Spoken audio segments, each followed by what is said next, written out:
Jennifer Tilly is looking down at pocket aces. Did you look at your cards? Yes, I'm qualified. I bet you are.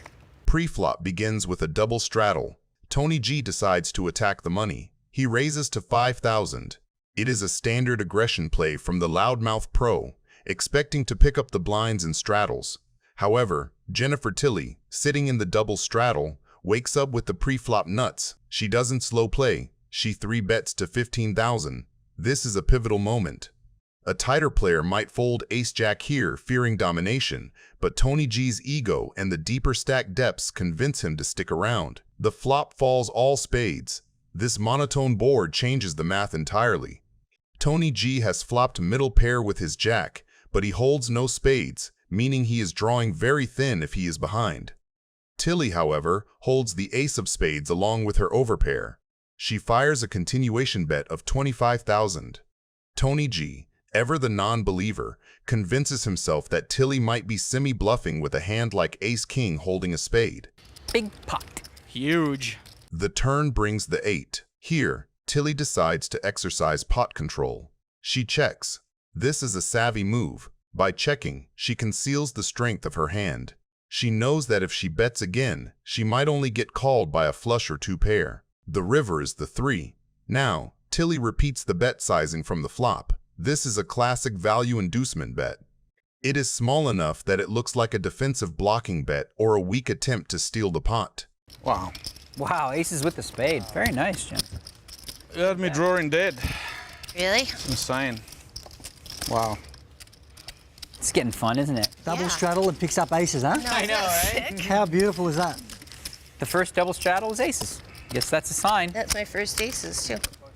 Well, you deserve it. Tony G is looking down at Queen 10 offsuit. Pre-flop initiates a battle between the loudmouth professional, Tony G, and the loose cannon Hrankowski, an amateur given a stack of cash to play with the big boys. Hrankowski wakes up with a premium holding, ace-queen offsuit. He puts in a standard raise to 2,000, looking to assert dominance early. Tony G, sitting with Queen 10 offsuit, decides to defend. Just to see if I can get it all in as well when you have quads. Tony is in a perilous position. I'll make it a big pot though. The flop is an absolute powder keg. It is the kind of texture that hits everyone. Hrankowski has flopped top pair, top kicker with a gut shot straight draw to the nuts. A fantastic hand. However, Tony G has flopped top and bottom 2 pair. Standard poker theory dictates that Tony should check to the pre-flop raiser. Tony G, however, has never cared much for standard theory. He leads out with a donk bet for 5,000. By betting into the aggressor, he seizes control of the narrative immediately. The turn brings the 2. Tony G keeps his foot on the gas. He fires a second barrel of 10,000. Wow. I like your hand. You want to swap hands? He is extracting value, knowing that an amateur with top pair is rarely folding. For Tony G, this is the perfect card. He improves to a full house, 10s full of queens. For Hrankowski, it is a deceptive card. I hope you don't have quads. I guess you don't. There's no straight flush out there. Tony G decides to go for a massive value bet. He fires 35,000 into the pot. There goes all the profit. The loose cannon has to decide if Tony G is capable of firing 3 streets as a bluff, or if he is value owning himself with a worse queen.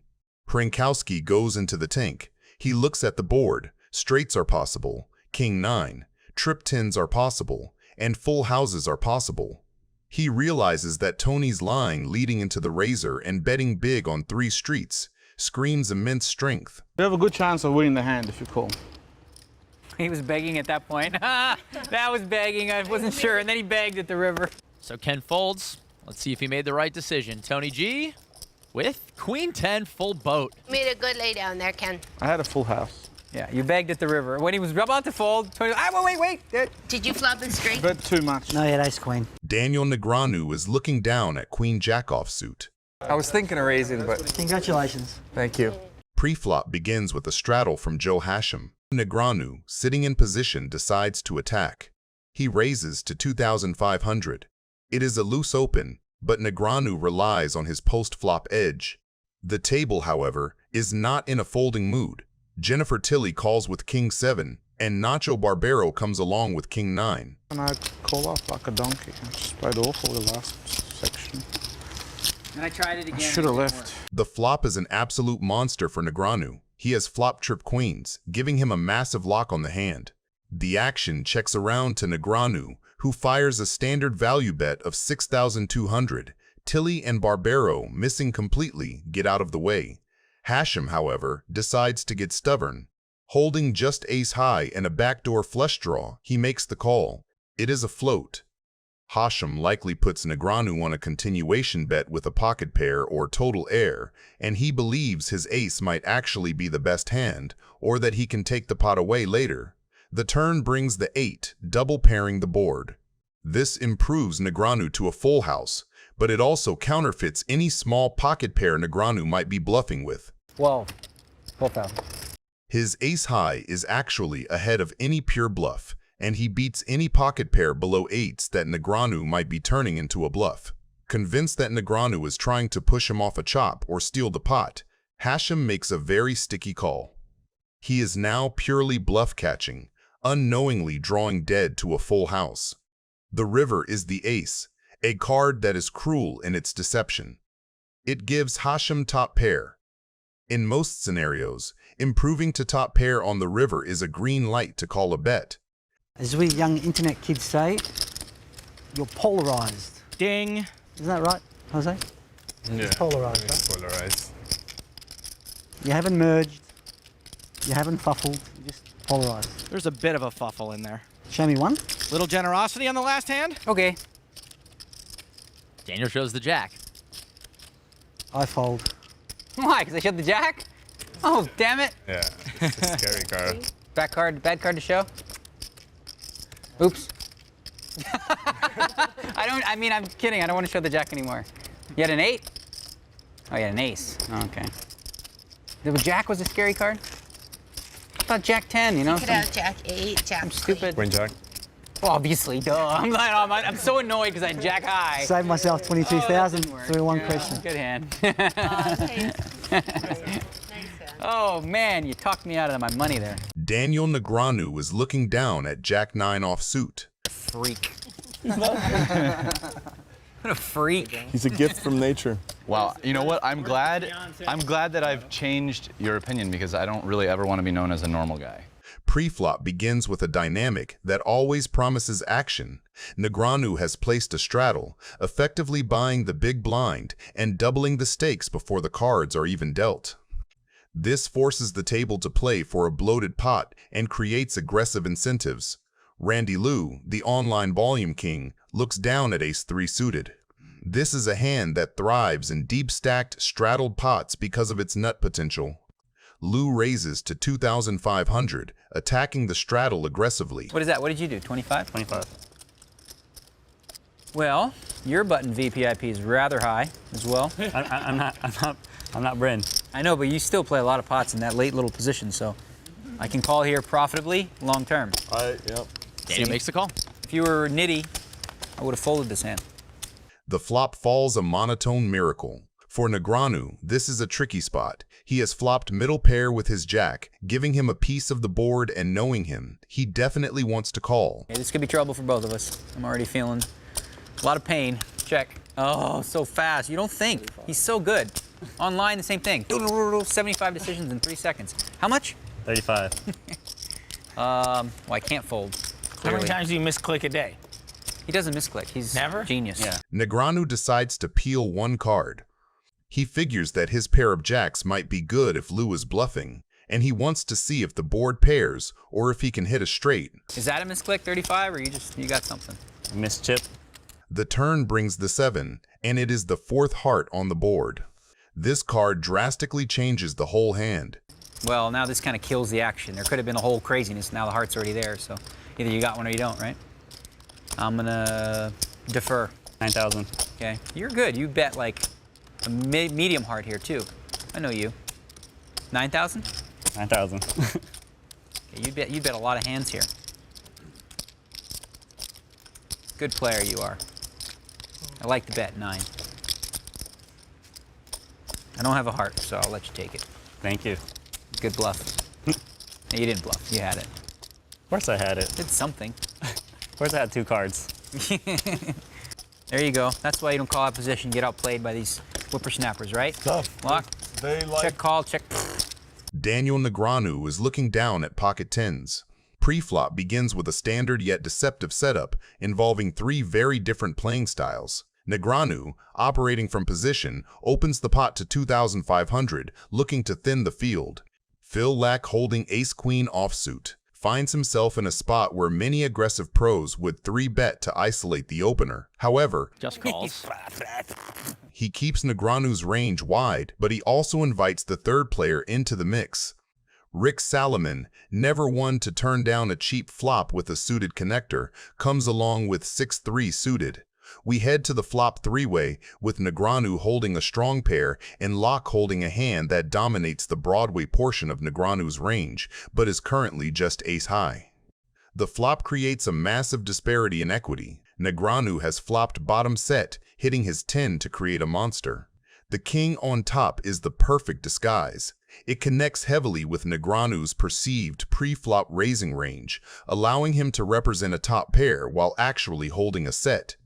Salomon checks his air, and Negreanu fires a bet of 5,500. This is where Phil Laak makes a questionable decision that defines his sticky play style. He holds a gut shot straight draw. Against a tight player, this is an easy fold. But against Negreanu, who is capable of continuation betting with pure air or a smaller pair like 8s or 9s, Laak convinces himself that his hand has showdown value. The turn brings the king, pairing the board. This is the magic card for Negreanu. He improves to a full house, 10s full of kings. He is now unbeatable. Fires 18. Really, Danielson? 18, Danielson? Too late to change my mind now. It's true, you're kind of committed to that. I'd show you a card, but they're both the same. I'm afraid you have 2 10s. How can I call? I can't call. I fold. I have 2 10s. I have 2 10s. What do you mean I'm afraid? How did you know that? You don't have a king, obviously. No, I didn't have a king. I did have 2 10s. Well done. Where does that rank? Like, as far as my face, do you believe that I was telling the truth or lies? Because we're mixing that up now. I thought you had 3 10s. Yeah. Tony G is looking down on 10-9 offsuit. Naked when Here you're- we go, Phil. Did you raise him? Helmuth opens to $2,000, expecting to win a lot of small pots with position and post-flop control. Back to the same tricks. I'm not going to let you two just enjoy Back to the the pan. same old, same old. I feel like I'm stuck in the middle of a triangle. Stuck in the middle. Flop is Tony's postcard. He flops the nuts with redraws and, crucially, in position. Hashem checks, Phil checks. That second check is important. Phil thinks his hand is too strong to turn into a bluff, but too vulnerable to inflate. Tony drops 5K, which invites Phil to keep him honest, rather than define the hand with a raise. Phil obliges with the flat. We're gonna draw. Draw your gun. I got a big draw, Tony. What do you want me to do? He's telling himself he beats bluffs and draws, and he's waiting to see what Tony does on clean turns. Turn is a total brick for Phil's equity. Tony bets 15K, the price that looks like he's still targeting queens, jacks, and spade draws, not trying to blow anyone off. Phil can't raise and can't fold, so he continues. River changes exactly nothing. Phil checks a third time, inviting the story's final chapter. Tony places 50K bet. Where's the big draw now? Oh, where's the big draw? It's a number that polarizes and needles ego at the same time. If you're a hero, pay. From Phil's seat, the missed spades whisper, maybe. Ferdinand want to check to you or what? Well, I thought maybe you would, yeah. Yeah. All right, I call. He makes the call. There you go. Welcome to the game. Ouch. Just flops the nuts just off the bat. Welcome to the game. You've been doing a lot of talking. Now show me your bullets. Show me what you brought to the game. Where's your money? Don't tell me you're going to play with that crap. You're not going to embarrass yourself here, are you? Yet again. Phil, produce. Pull out your money. Tony, you are a real beauty. I hope the fans at home appreciate what they see from you. The loose cannon is looking down on 10-8 suited. He opens to 2,000 from early position and gets a crowd of people that flat behind him. Nobody is squeezing, so the pot goes multi-way with a lot of capped ranges. Ferdinand still owns the initiative, but he is also walking into a four-way pot which can always get messy. Love the action, boys. I could use these chips. Yeah, we're giving you the action, you know that. Can you feel the love? I love it. You'll get the opportunity, that's for sure. Well, if I fold, I'm definitely rooting for you to win. Flop comes a minefield. Veldhouse has queen 9 suited and quietly connects with top pair. Ferdinand's 10-8 is the hand of the moment here. A flop straight with front door flush and straight flush draws. Mosseri has 2 big overcards and air. Jetton has 10-3 and is done unless something weird happens. Checks roll around to Veldhouse, and that tells him exactly what he needs to know. Nobody screaming straight or a set, and Ferdinand did not stab as the pre-flop raiser. Veldhouse takes the lead for 5,700. I'm all in. And he's going all in again. Abe folds. I wonder who we're rooting for this hand. Probably rooting for me to fold. Ferdinand does not mess around. He rips it. With a flop straight and front door flush, his shove is the classic pressure play. You got some sick reads, Lex. You got reads on all of us. Yeah. We know one guy that's rooting for you to fold. There he is. There he is. He's about to come over and take your cards and throw them right in the muck. And by using his image of the loose cannon, Veldhouse thinks for about a beat and then Lex calls, and Bobby loves it. You got it? Oh my God. Wow, everything. That is everything. Pretty nice hand, sir. Nuts. Nuts redraw. All season long, I see loose cannons going all in with ace high, middle pair, bottom pair. No. That's like going through my head. You can't even hit the 9 of diamonds to help you make a full house here. Just the one time is fine for Bobby, thanks. The meaningless river. Oh, straight flush. Straight flush he made. That's sick.